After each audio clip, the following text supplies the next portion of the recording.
We're all coming away with something from today. We get lots of knowledge from this. Now, we've focused a lot on our physical health. Now is the time for us to focus on our mental health. Both are equally important to our overall health.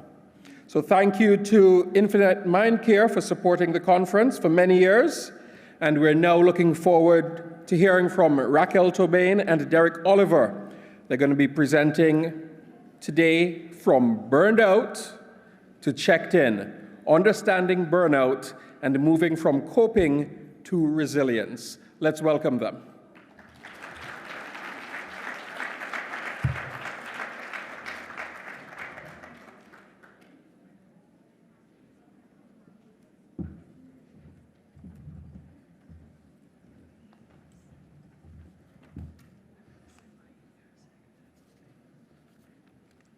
All right, I think we're good to get started. I'm Raquel Tobian. I'm here with Derek Oliver. We're psychotherapists at Infinite Mind Care, and we're very excited to be talking to you guys about this incredibly important topic of burnout, something that I know probably 20 to 30% of this room is struggling with. So before we get into burnout and what we can do, I just want to review what our goals are for today. First, we're going to define burnout. I want you to know what burnout looks like in yourself, in your colleagues, how to recognize it, how to know when you're seeing it. I want you to understand the causes of burnout. I also want to help you understand the biology of our stress response and why we burn out. That's going to be critical to helping us cope with burnout in the short term and learn how to begin the recovery process. And then I'm going to turn it over to Derek, and he's going to talk to you about long-term recovery, coping, and resiliency. So first, what is burnout? Burnout is a term that was coined in 1975 by Herbert Freudenberger. And initially, burnout was started in looking at the healthcare professions. So all of us in this room, we are why burnout was coined. I know, that's not great, but it's also why we're talking about it. So it came out of noticing that helping professions would occasionally get to this point where instead of seeing their clients or their patients as people, they started seeing them as boxes or, I just need to check a box. I'm depersonalized, I'm detached, right? It's just another thing I have to do today instead of being able to connect with them as a person. So what started as research in the helping professions expanded, and we now know that actually 20 to 30% of all professions struggle with what we call burnout. So burnout is defined by these three core components. The first one is cynicism. So that's that overtly negative view about the world, about ourselves, about our abilities. The next component is exhaustion. It's the physical, the mental, and the emotional piece of just being tired. Lastly, reduced personal achievement is a core component of burnout. So we add cynicism, and that's often what takes us to reduced personal achievement. I'm cynical, I don't think things can change, and therefore, why would I try? So what are our signs of burnout? Our signs of burnout are multifaceted. We have physical, emotional, behavioral, and cognitive signs. Physical, since exhaustion is a core component, we see people looking tired. Because they're going to be under chronic stress, we're also going to see lowered immune system functioning. So it's those colleagues that just keep calling out sick because they are actually getting sick more frequently. We might also notice changes with frequency of headaches, increases in muscle pain, changes to our sleep, and changes in our appetite, both overeating and undereating. Emotionally, this is where you start to see that cynicism component come in. People become unmotivated. They have a sense of failure, that sense of helplessness, right? Nothing I can do is ever going to change this. They are less satisfied in their jobs, and again, cynicism is what really defines the emotional component. Behaviorally, you'll start seeing shifts in people. Those colleagues or employees that you had that were really gung-ho, they were talkative, they were chatty, they were engaged. Now they're isolating, they're withdrawn. They don't speak up in the meetings. They don't have anything to say. Those people that used to really be on it, now they're kind of procrastinating. You used to get that thing when you asked for it, and now you're having to ask 2 or 3 times because that person is starting to burn out.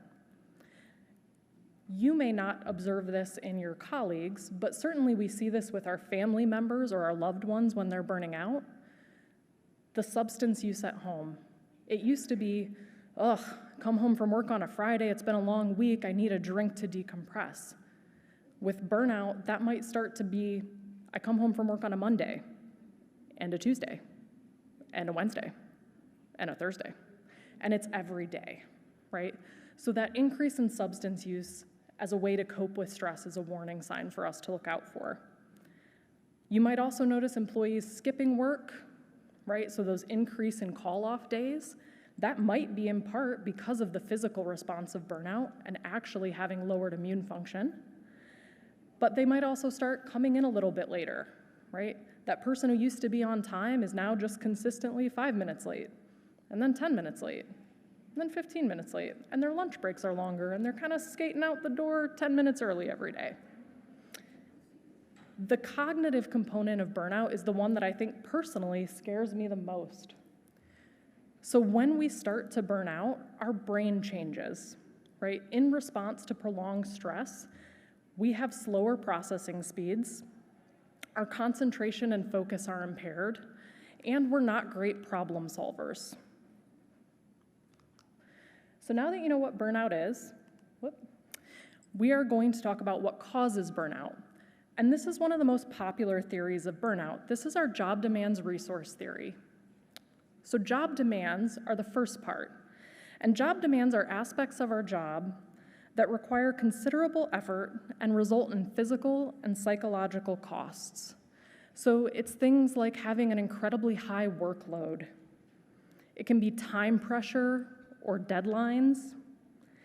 It might be long hours that start to interfere with your work-life balance, take you away from your family and your home. Or it could be things like conflict with colleagues and supervisors. So job demands are one component of what causes burnout. According to research, they're the #1 component, specifically high workload. So take note of that, because that is the one thing that if we can change it, it's the best predictor of burnout in the workplace. But high job demands are not enough by themselves to cause burnout. High job demands have to be coupled with low job resources. So our job resources are the aspects of our work that keep us feeling really energized. They keep us wanting to be engaged, wanting to move forward. They grow us. They're our personal development things. And so job resources might look like good social support from your colleagues, good supervisory support, being able to get feedback when you need it that is constructive and useful, developmental opportunities, variety, and critically, a job resource is also autonomy over your workload. So, burnout is not just high job demands, it also has to be added to job resources being reduced. Specifically, those 3 core components of burnout that we talked about, when job demands are high, they lead to exhaustion.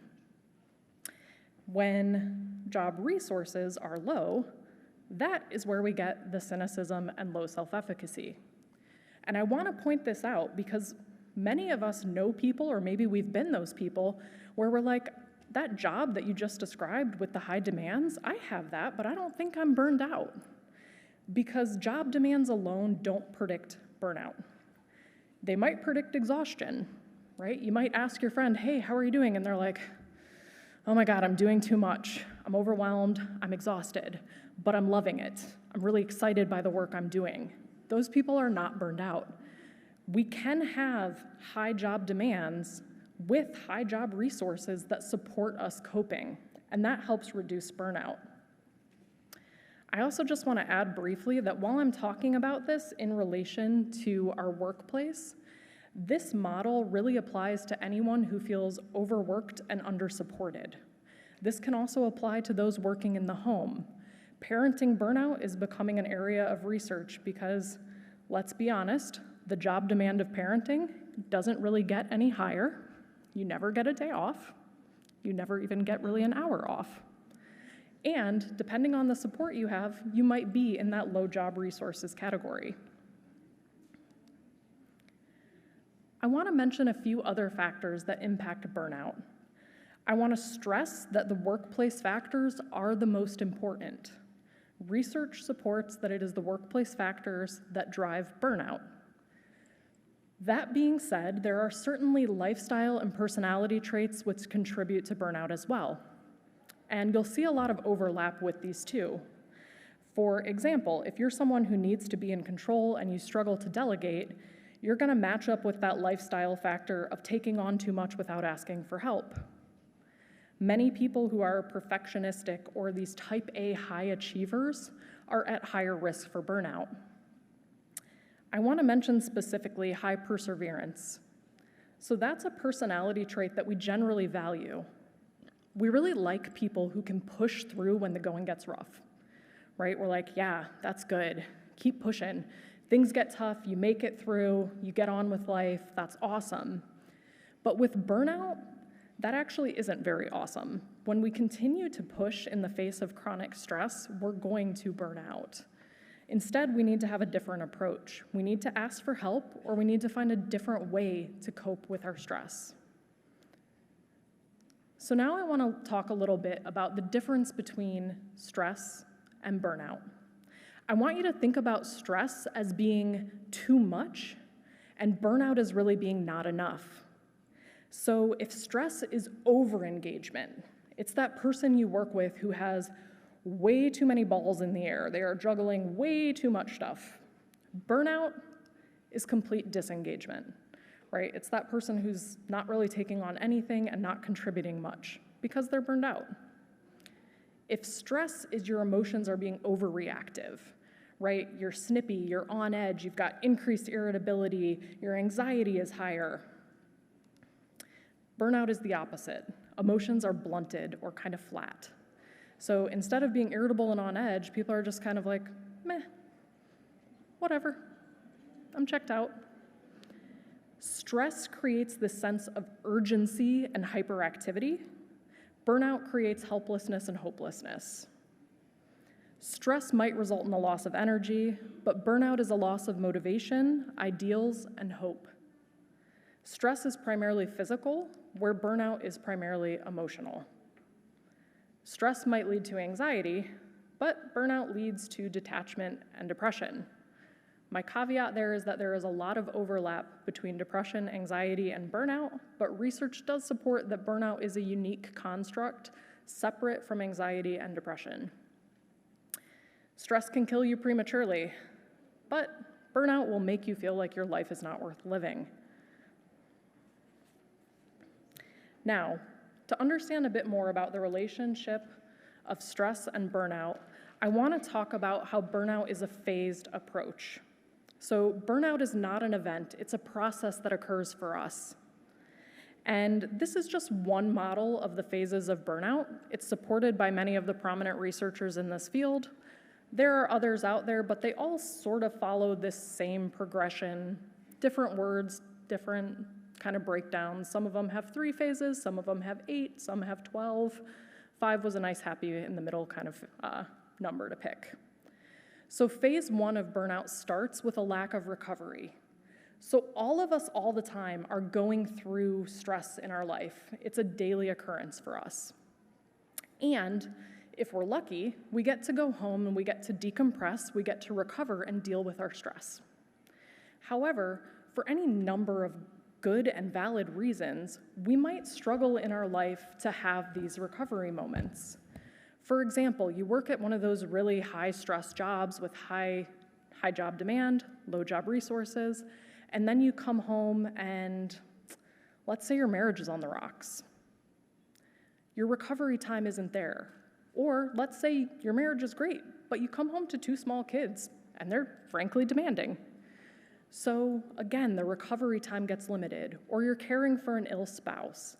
And that's how burnout starts, right? When our stress is outpacing our ability to recover.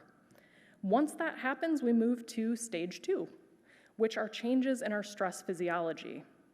So when we're under chronic stress, one of the neat little tricks that our body does is it actually kind of ups our stress threshold. So maybe my baseline used to be here, but now because I've been stressed all the time and I haven't been able to recover from it, my body is just like, oh cool, we're gonna operate up here from now on. So my stress threshold has gone up, and because of that, you're gonna start to see some of those changes with your sleep habits. It's gonna be difficult to relax. You might see people looking really restless or fidgety. And then, when that starts to happen, we move to stage 3. And stage 3 are our chronic stress symptoms. So these mirror a lot of those signs of burnout, and this is also the stage where we start hearing people say, I'm burned out, I'm exhausted, I'm tired, I don't know if I can keep doing this. So it's in that stage where we're having the physical, the mental, the emotional, and the behavioral changes where people really start to feel a sense that they are burning out. If we continue on and we don't recover, we move to stage 4. And stage 4 is pseudopsychopathology. So this is a lot of that cognitive process that I was talking about. So when we're under chronic stress, our brain does not function as well as it normally does. In order to function, we do things like make our worldview more narrow and more rigid. It's easier for us when things look like it's a black and white decision, right? If I only have 2 choices, my stress is reduced. If I have thousands of choices about how to handle a situation, that can be really stressful. So part of the way we cope with chronic stress is our brain kind of gets narrow and rigid. That reduces our creativity, it reduces our empathy, and it reduces our ability to self-reflect. Now, one of the interesting things about this stage is this is also where people start to get blamed for their own burnout. Because we see them doing things with this really rigid thought process, and we see them not problem solving very well, kind of not being a team player. And so we blame them for this process, and we're like, oh, it's that they don't know how to cope, it's that they have something wrong with them. And they do, they're burning out, but it's not necessarily a result of a personality trait at that point. Our last stage is clinical burnout. So this is where we get to kind of the end, right? Where we have moved well beyond chronic stress into that burnout of too much to not enough, complete emotional breakdown, fatigue, passivity, the learned helplessness of it doesn't matter, there's no point, nothing I do will change this. We also notice the mood problems, right? That sounds a lot like depression because there's a high overlap there. And that picture on the bottom of the screen is an actual photo of a burned out employee for helping you recognize them in the workplace. So what do we do about burnout? We understand what it is, we understand what causes it, what do we do about it? So there are 6 areas of Maslow's work-life model, and she identifies a chronic mismatch between employees and their work settings in these areas. As an organization, these are the areas that you need to focus on making changes. To the greatest extent possible, make workloads manageable. Create a reward system for your employees that helps them stay engaged. Fairness in the workplace is a huge driver of burnout. Companies that have values that match their employees' values, those employees burn out less. Companies that have a sense of community and connection, those employees burn out less. And also, I've mentioned autonomy several times, but employees being able to have control to the greatest extent possible over their workload, over their functions in their job, that is going to help people burn out less. So this is also, just want to note there, that control piece. We've seen so many employees dissatisfied after working from home for years during COVID and now being told, come back to the office and do your job. That speaks to the control, right? Working from home gave employees a great sense of control. And when we take that away, you increase the odds of burnout. Now, historically, most interventions for burnout focus on the individual. I want to point out that that is not technically a solution because the root cause of burnout is in the workplace. So I want to highlight that. Yes, thank you.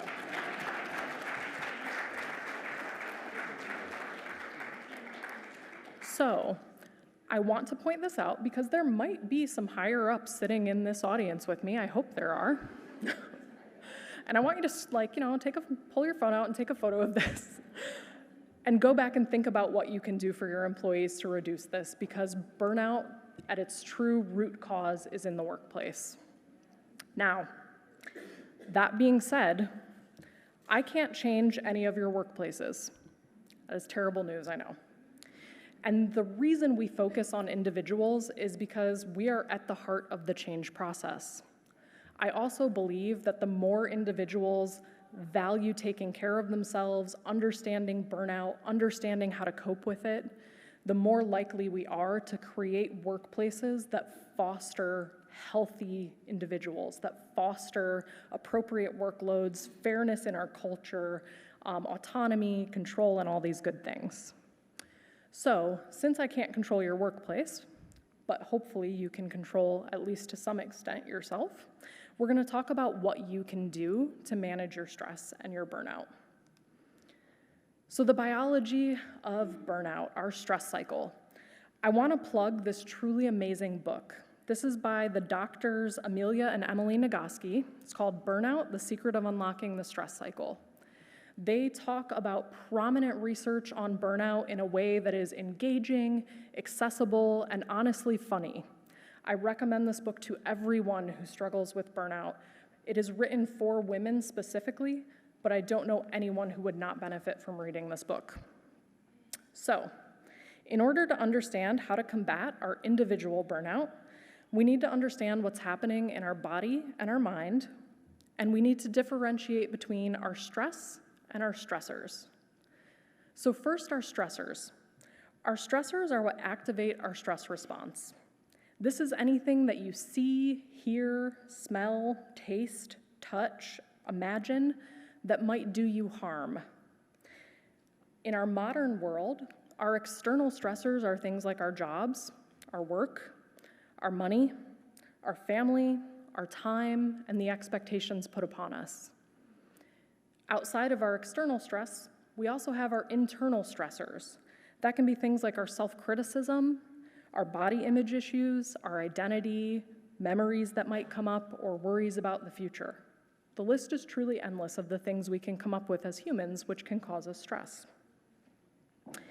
Now, at any given time, our body can perceive any of those potential stressors as threats to our safety and well-being. And when that happens, our stress response gets activated. And our stress response is the neurological and physiological response that happens in our body when we face one of these threats. Nope, I want to go back. Sorry. Too quick. So the best news that I have for you today about stress and stressors is that dealing with your stress is a separate process from dealing with your stressor. And the reason this is great news is for many of us in this room, when we think about the things in our life that are causing us stress, they're not going away. We don't get to get rid of them. Most of us continue to have to go to work every day because we want to pay our bills and keep a house and food on the table. Our family, we're generally not trying to get rid of them either, even though they might cause us some stress. So many of our stressors as modern human beings are prolonged and unrelenting. And the good news is that that's okay, because we can deal with our stress without addressing the stressor. So let's talk about that a bit. So first, what happens in our body when our body is under stress? So that neurological and physiological response that happens when we perceive a threat. From an evolutionary standpoint, this is a survival mechanism. Our body does all sorts of amazing things in response to stress. We get a rush of epinephrine, it pushes our blood into our muscles, it gets us ready to get going. We get glucocorticoids to keep us going. We get endorphins, which help us ignore how uncomfortable we feel. Our heart beats faster, our blood pumps harder, we breathe more quickly, our muscles get tense, our pain sensitivity goes down, our attention hones in on the threat, our other organ systems get deprioritized. So quite literally, our entire body and mind change in response to stress. So I want to talk about why that's important. And I want to start out by imagining for a moment our stress response as an evolutionary and adaptive and useful thing. So imagine yourself being chased by a vicious blue iguana. Now, so you guys are laughing because a lot of you have been led to believe that the blue iguanas are safe, docile creatures, but I submit this video evidence of a blue iguana trying to make me a snack. There it goes, yep. So, proof positive, you're being chased by a vicious blue iguana. Your body's stress response, all that stuff I just talked about, right? The epinephrine, the glucocorticoids, the endorphins, they all get online. And what do? Well, you probably go, should I fight the iguana? No. I heard they take off fingers. Should I run? Probably. He's got stumpy legs.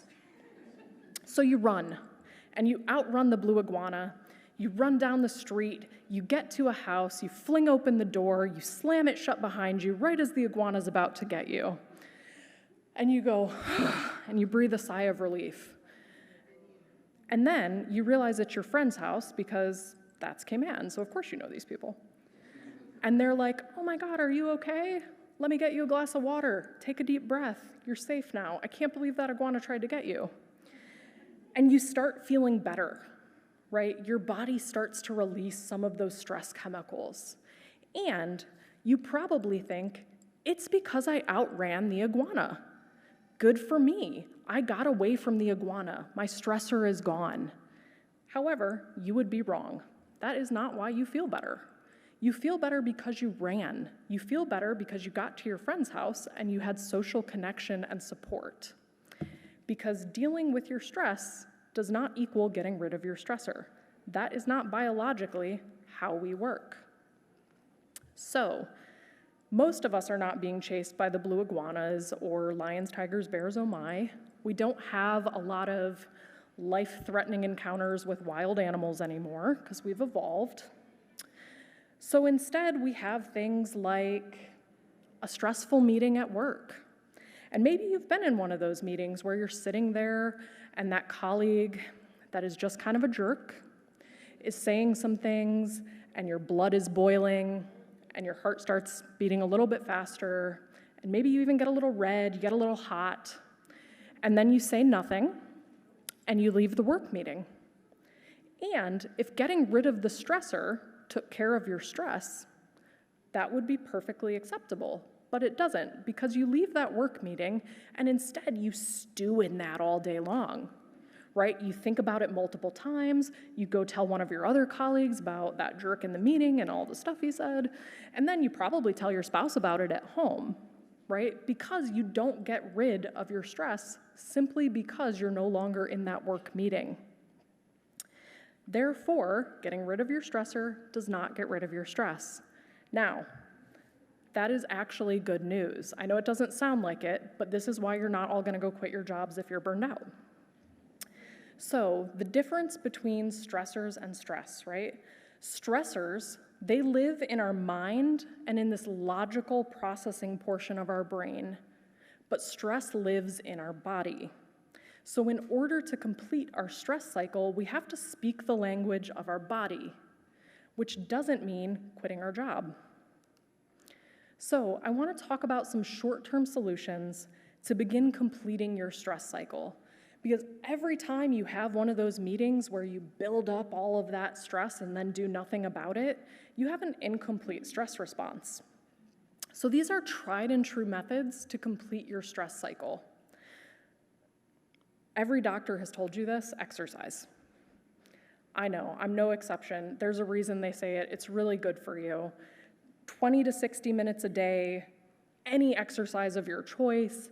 It doesn't even have to be like real exercise, is kind of what I'm gonna say. Like, you don't have to go for a run, you don't have to lift weights. You can dance it out Grey's Anatomy style in your living room. Anything you do to move your body that gets you breathing deeply is gonna complete your stress response. It's why outrunning the iguana completes your stress response. not because it didn't get you. If you are burned out and you're like, I can't believe you're suggesting to me to exercise, I am here in helpless, hopeless, burned out land. I don't have the energy for that. There are things that require less energy that also complete your stress response. The easiest and most simple one ever, breathing. We're all doing it, but we're not doing it intentionally. So breathing the way we are right now, just our body keeping us alive, and that's great. But when we do mindful, deep breathing, right, really taking in that deep breath and exhaling deeply, that helps our body know that we are calm and safe again. That completes our emotional cycle and reactions. One breath is probably not enough. I will say you have to do it a little bit longer than that. Other ways to complete your stress response: seeking support and having positive social interaction.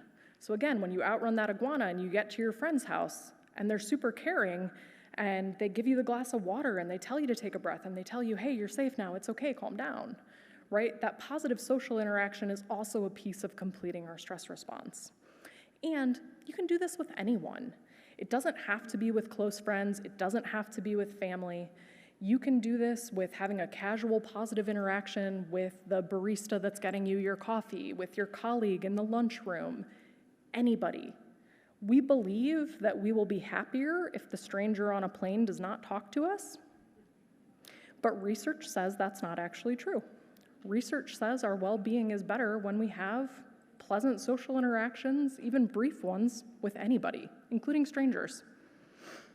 Laughter is another way to complete your stress response, but it's not little laughter, right? It's like big, embarrassing belly laughs. So things that you are like, I'm inappropriately cracking up and I don't want anyone to ever see me do this in public.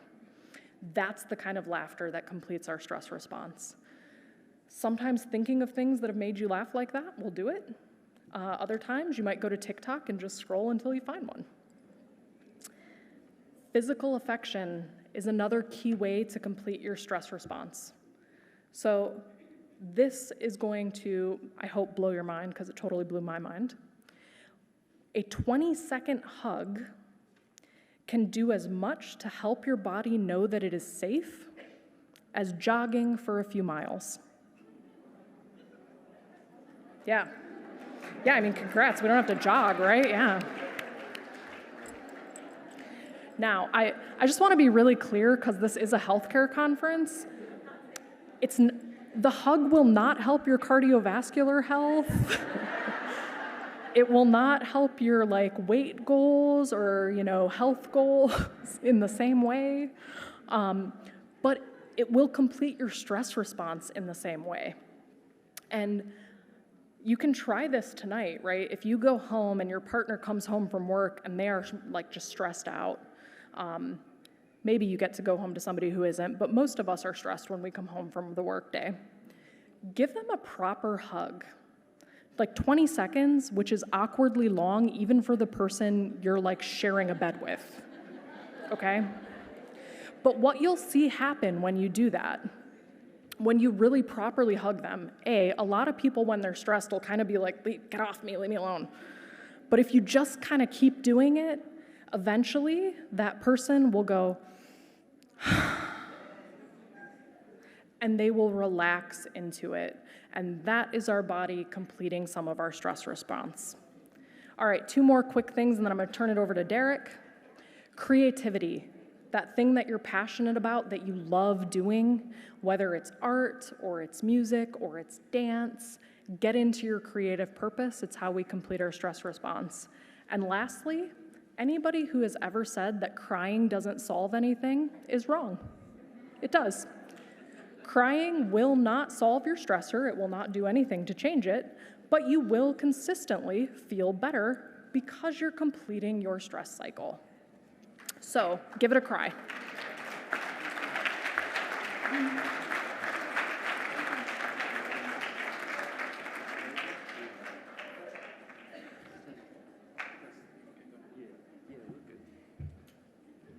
Hello.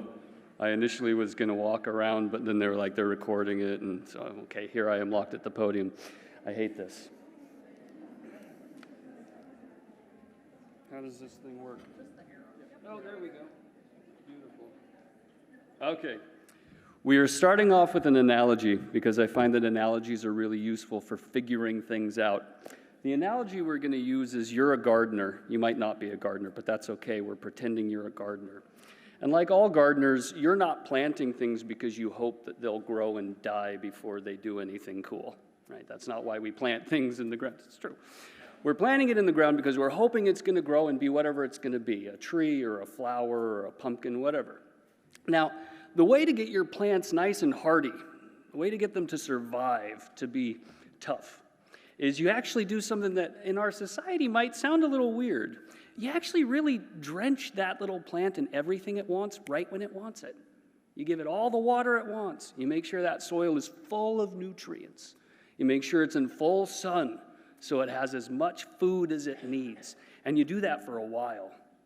Now, while that seed is first growing, you're going out every day and you're watering it, and you're looking at the same patch of dirt and you're going, nothing's happening.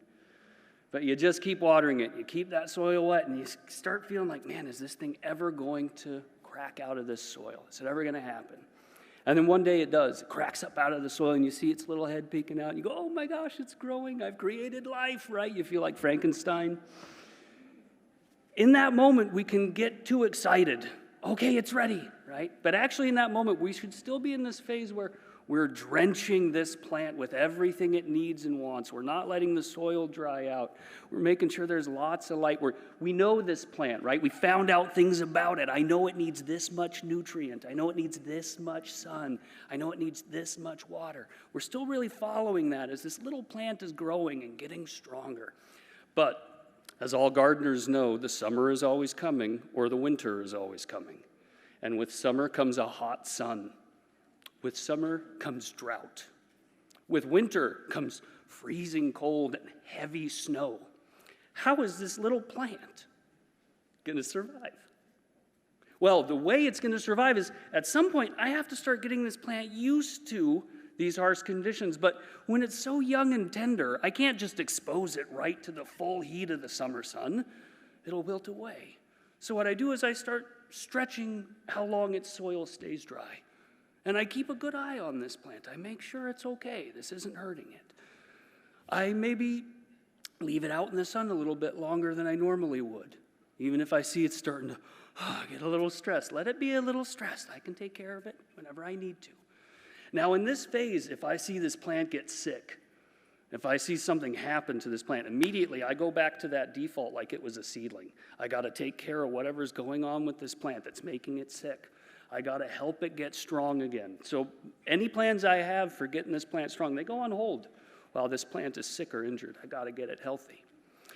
Once it's back and it seems healthy again, I can keep stretching these conditions, making it go a little bit longer and a little bit longer. Maybe even I make it go a little bit harder than the conditions will be in summer, just to really push it, make sure this plant, it can do it. It can take 5-6 days without water. Then once summer comes or winter comes, I just kind of have to let this plant do what it's going to do. I've given it all it can have. I can keep an eye on it, but it's either going to survive this harsh summer or it's not, right? Now, I want you to keep this analogy in your mind, right? And try to see how it might be useful as we go a little bit further in this. We're going to take a quick little break. So I'll tell you easy. I'll give you this one right off the bat. In the analogy, you are the plant, right? I know, it blows your mind. But you're actually other things in the analogy, so keep thinking about it. Plants need certain things. They need sun. They need nutrients like nitrogen and stuff in the soil. They need water. Humans are actually not really all that different. We like to think we're really, really complex, right? Like, oh man, I'm this whole story and I'm the main character, but we're not really all that complex. Basically, all we need is right here up on this wheel. We got to have food and we need enough of it. And just like plants, different people like different foods and they need different types of foods and different levels, right? That's all okay. We have to have water. We have to have shelter. We need a consistent temperature. We're sort of delicate as humans. Now, these other things on this wheel you may not have ever thought of as a need. You may have never considered that these things were needs, but they are. First one I want to talk about is engagement. Engagement is sort of like a mammalian thing. It's a primate thing. We really like it. It's fun. It's engagement. Boom, I just engaged with you. I saw your eyes. Bam, now we just engaged. That's awkward for him, maybe awkward for me, right? But we engaged. Throwing the ball back and forth. Boom, boom, that's engagement. Laughing at a joke when someone tells it. That's engagement. We have to have that in our life to grow and feel relaxed, to rest, to have our brain be keyed into, you're safe. It's okay. The next thing I want to talk about is nurture, care. We need that from other people. We really do, right? As babies, we're born really, really premature, and it's because our heads are so big. We have to do a lot of our developing outside of the womb, right? Have you ever met a baby? Or is it good at anything? Right? It can't carry a conversation with you. It can't walk. All it can really do is cry and scream. That's it. We have to teach that baby how to be a person, and we don't have the luxury of doing that all in the womb. We have to do that outside in society. So part of the way we keep that up is in our early relationships. Our caregivers, they provide us that nurture, and they teach us about ourselves. As a baby, if I cry, and my caregiver, boom, right there, and they're trying things to get me taken care of, I'm going to learn something about the world.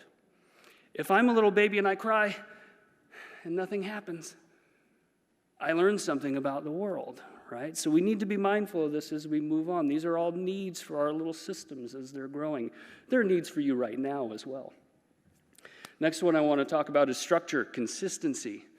As a human machine, we're sort of, designed, I guess is a good word.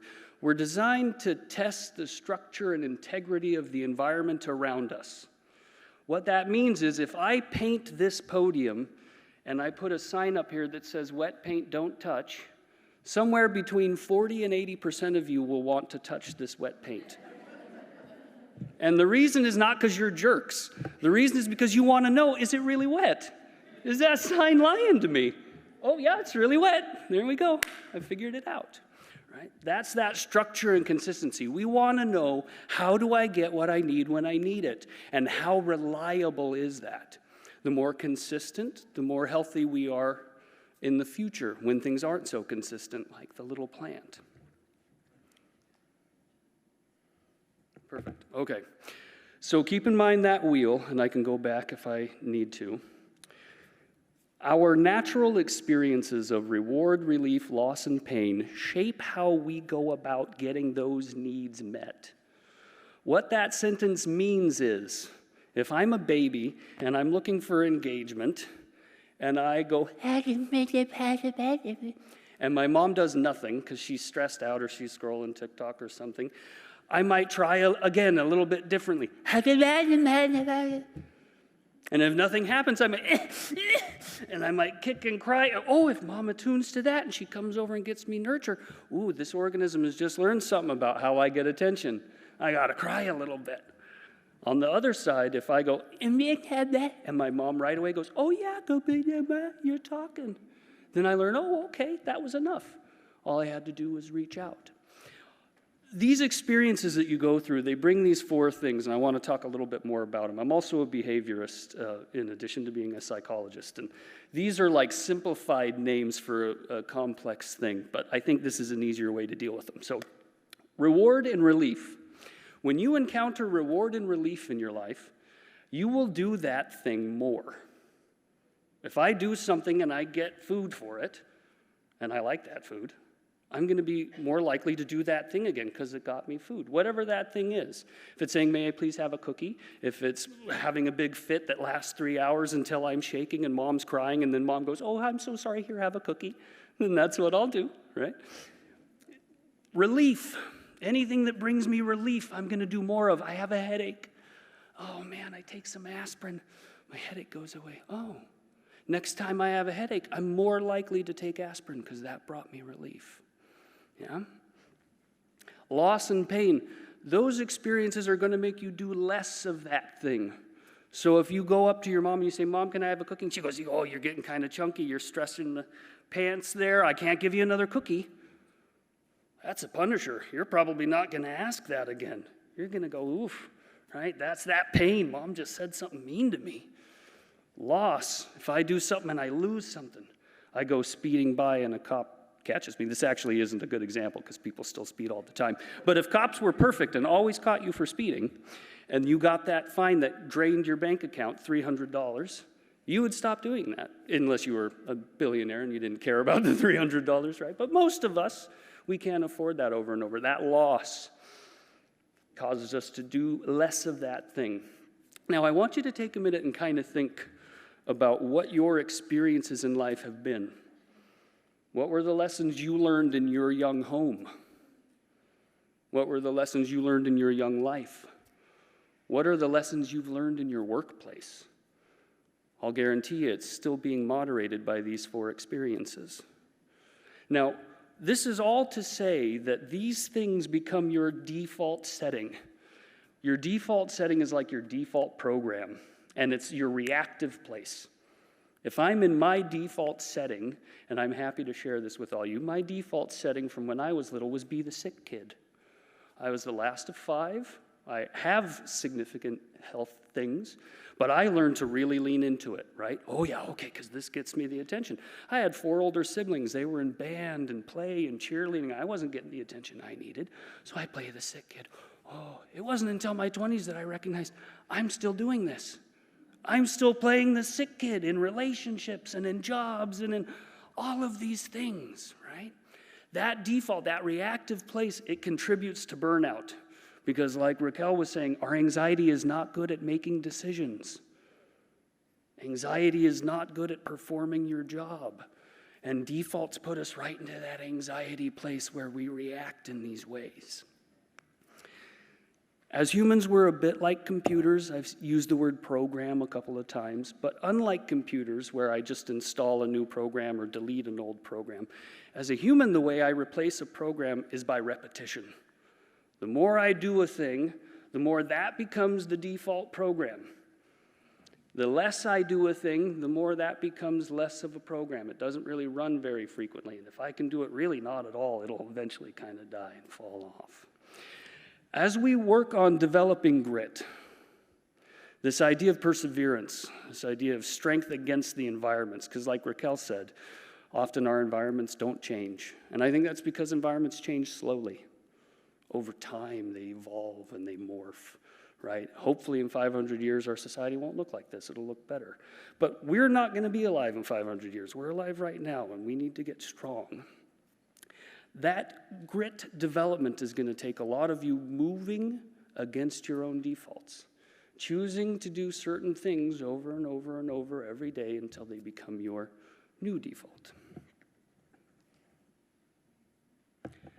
The tool by which we are going to accomplish this is mindfulness. I'm sure some of you have heard of mindfulness. I'm sure some of you probably know a lot more about mindfulness than I do, but I know a fair amount. Mindfulness is a tool for self-awareness. It's a tool for self-development. It's a tool for you to be able to build yourself into the kind of you you want to be. As humans, we have extra areas of our brain, which means we're not locked into our evolutionary baggage. I don't have to just do what everyone else in my family or species does. I can do something new. Mindfulness is a state of awareness of self, and what I write up here is that it's becoming aware of everything it means to be you right here in this moment right now. And I actually want to practice this. One thing I have down here, which I think is important to note, a lot of people come to me and they've heard of mindfulness and they get this idea that mindfulness is this like state of nirvana, like empty-headed, floating on the cloud thing. It's never been my experience of what mindfulness is, right? Mindfulness is, I'm sitting here for 30 seconds, I'm going to be mindful.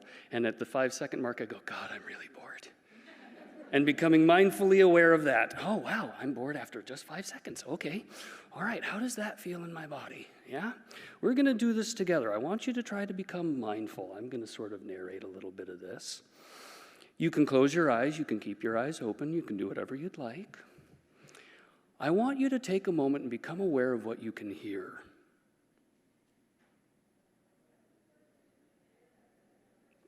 Can you hear more than you initially thought you could?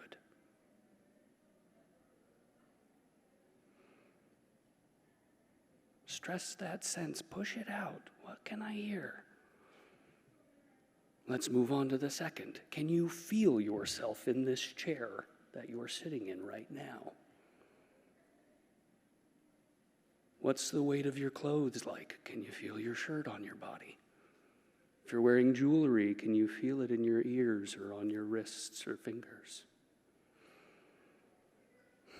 Notice how you're breathing. We like nice breaths in mindfulness. Try to push that breath down into your belly. As you're listening and feeling, I want you to still be trying to do these two things. I want you to also look inside at yourself. What sensations am I having as I'm sitting here? As I breathe in, what does that feel like to me? What sort of thoughts are going through my head?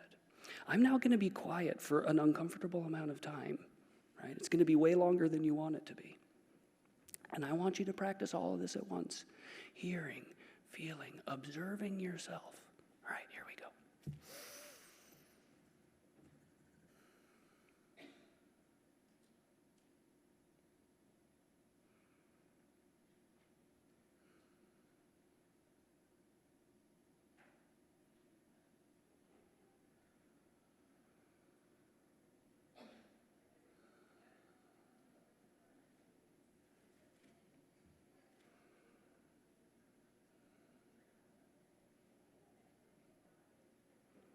That's our time. You can continue to do that if you'd like. One of the questions I want you to ask yourself about that experience you just went through is, what did you notice? I can kind of narrate some of what I noticed. I noticed what happens to me when I do this in therapy happened up here. There's always that moment where I start doing this where I go, oh man, they're not going to get anything out of this. And it kind of spikes up, yeah, right away, right? Right away. Oh man, no one's going to get anything out of this and they're going to think you're nuts. I feel that in my body is sort of a uncomfortable pulling, stretching kind of feeling in my chest, and it has kind of a heat that rises up, right? What did you notice? How did your emotions feel as they moved in your body? Think about that while I say this. This mindfulness state, as you practice it, I like to practice it daily, and I find that even if you can practice it for like 30 seconds, it'll help you. But as you practice this mindfulness state, you will start to develop more awareness of yourself, awareness of your defaults. Who here has ever done one of their defaults and only way after the fact looked back and gone, oh crap, I did that thing again that I do? I know I've done it enough time in my life. Mindfulness is about learning to get ahead of that process because our programs are set by what we keep doing. If I keep doing the dumb thing, whether I'm aware of it retroactively or not, it's going to stay my program. So at some point, I want to get ahead of it. This awareness is your tool, watching yourself in moments, in places, particularly in moments and places where you know you're going to be uncomfortable. There's a lot of information there. All right. So we're coming back to self-care because I think this plant analogy is really rife with good information. And as humans, we want to take care of ourselves. I think we often, particularly as mental health therapists, I think we're kind of part of the problem on this. Self-care becomes this really complex nutso thing, right, about how do we get it done, like it's some kind of mystery. It isn't a mystery. It's relatively simple. If I want to care for someone, I need to have some kind of a relationship with them. I need to be interested in them. I need to spend time with them. This really is no different for you as you build a relationship with yourself. Spend a lot of time together. Figure out what you like and what you don't like. Spend time encouraging yourself and validating yourself. Spend that time being that person together with you, just being there. And then in that moment, this phrase up here, you'll hear that. Ignore everything else. What feels like self-care for you today? As you relax and be in this moment, you'll hear that more. One of mine is a cup of hot chocolate. I can't tell you how regulatory a cup of hot chocolate is for me. And we buy our hot chocolate at cost you less, whatever, big by the box, because some days I have 3 cups of hot chocolate because it's a hard day. Yeah, right? Some days I go to bed at 6:30. because I got home and I'm whiffed and I'm tired and I hear my vagus nerve go, oh, you need to sleep. And I go, oh, okay, cool, we'll go to sleep then, right? Self-care is really about just doubling down on the fact that you here now in this moment have an experience that is valid. And because it is valid, it can be taken care of, whatever that means. Does that mean sleeping in a little bit? Does that mean taking a hot shower? Does that mean buying myself that nice heating pad? Whatever that means, do it. Take the action and start it now. Our self-care is actual stuff we do every day. And as humans, I find that we can get into that place where we feel like because we understand the thing really well and we thought about it a lot, now we've done it. But that's not the case, right? Actually do every day something nice for yourself. A little self-validation. I'm okay that I feel this way. It's all right that I'm angry. Like Raquel was saying with that coworker. It's all right that I'm angry at that coworker. I have every right to feel mad. Giving yourself that time and that space. Okay, so now we want to talk about actual grit and the pieces of grit that make it sort of what it is. They've done a lot of research on grit, and they're always doing more. We know it's a skill, but it's kind of a complex skill. These are the 4 things that we know are most highly associated with grit because we found them in basically all gritty individuals that we research. When we find somebody that's got a lot of this, we find they have these 4 things in common. So I'd like to get into them. Ooh, what a fade. The first is interest. The idea of interest is you want to find some way to stoke the fire for your life. Why are you getting out of bed? If you're getting out of bed to go do the same things that you've been doing, it's not going to be very interesting. Learning how to inject the stuff you're interested in during the day, right? Maybe some of those double as self-care. I like music, and I like to say I pretend to be a musician. That doubles as self-care for me. I get to go and I get to play some music, and I get to breathe, and I get to do that. And I'm interested in it. I like to learn more about it, so it keeps me moving. Oh, yeah. Your relationship with yourself, I was confused by my own sentence. Your relationship with yourself, as well as that mindfulness tool, will be really, really helpful in building your interests. Time spent checking in with you, just being, will give you a lot of insight into what do I like. As I started this practice of mindfulness and meditation, I found that I really like doing nothing. It's true. I do. I love it. I love sitting quietly in a room and just breathing. It is awesome, man. When I was younger, I was always on the move. I had to do something. Got to play a video game. Got to go ride a bike off a cliff. Got to write something, right? Anymore, I find I really like doing nothing. I really like just looking at nature and breathing, right? Those moments and those times where you hear your voices talk to you, you hear your gut say something, that's when we listen, when we've been working on that. Move towards the things that you love in personally meaningful ways. What that means is, I like music, but many years ago I recognized I'm probably never going to be a world-famous musician. So what's the way I move in a personally meaningful way toward music? Because if I set my goal as world-famous musician, my music is going to stop being interesting, and it's going to start being a slog. It's going to start being this, God, I'm not Justin Timberlake. Oh, no. I'm not Beyonce. Oh, man. If I reframe that and say instead, I want to write a song that I bop to, well, that's a good goal that keeps me interested. It's personally meaningful to me. I like that piece of music that I wrote. We want to choose, this is just a little aside. Some of our interests we choose. I call those acquired tastes, right? But a lot of our interests we just kind of discover. I don't remember sitting down and deciding I love Transformers. I love Transformers. To this day, I still love Transformers. I don't remember sitting down and choosing to like art or singing or climbing. I don't remember sitting down and making any of these real big choices. They just sort of unfolded as I've been able to relax. We want to push yourself a little bit, right? And why I put this here is sometimes we have an interest, and this goes back to that acquired taste. Sometimes we'll have an interest and we'll kind of try it. Maybe it won't work out, and then we'll go, oh, well, I'm not doing that ever again. And we give up. I urge you to push just a little bit right there. Because sometimes we find something that we really love if we can just keep at it for a little bit. Don't do this too much, right? Don't push yourself to the point where you hate this, because that's just not good. But try stuff a little bit. Try new things, different things. Bathe yourself in different experiences and see what clicks for you. All right, so practice. I talk about practice a lot with my clients. I talk about practice a lot in my life.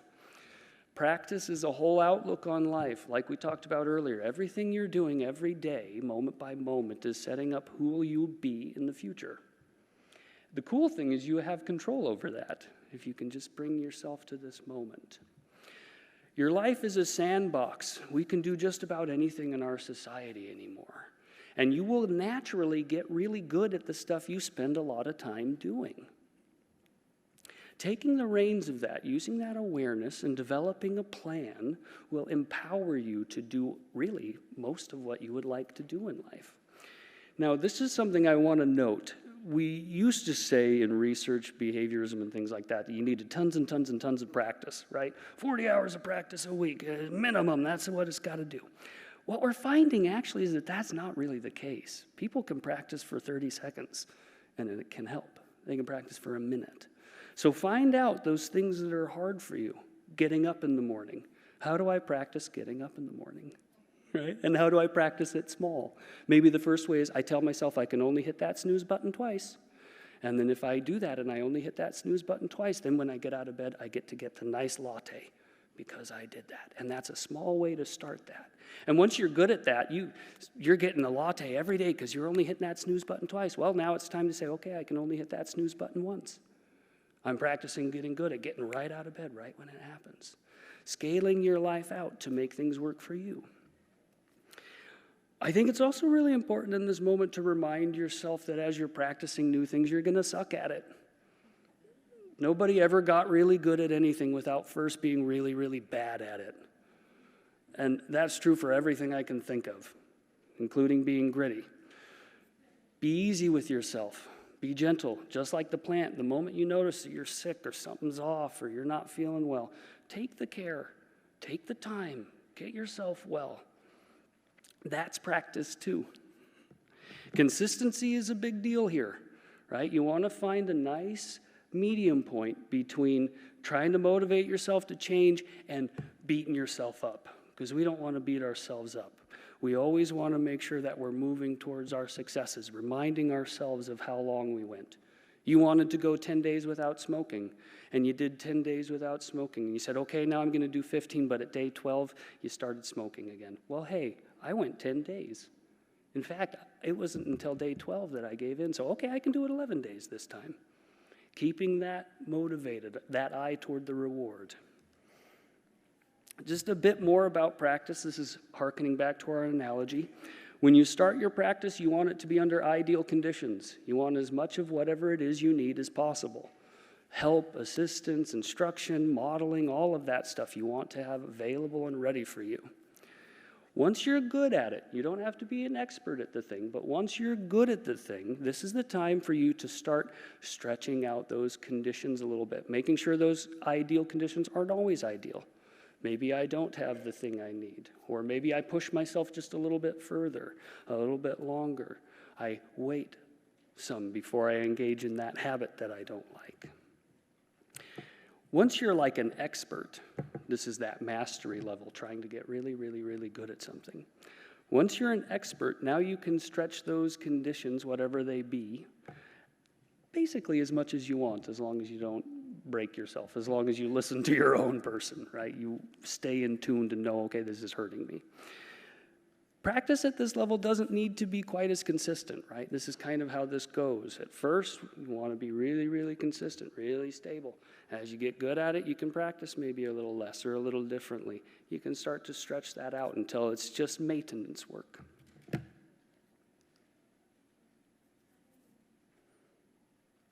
Purpose. People with a purpose in their life tend to be gritty. They tend to be able to hang on when others might give up. One of the big comforts in my life has been recognizing that I get to choose what my life means to me. Nobody gets to author that.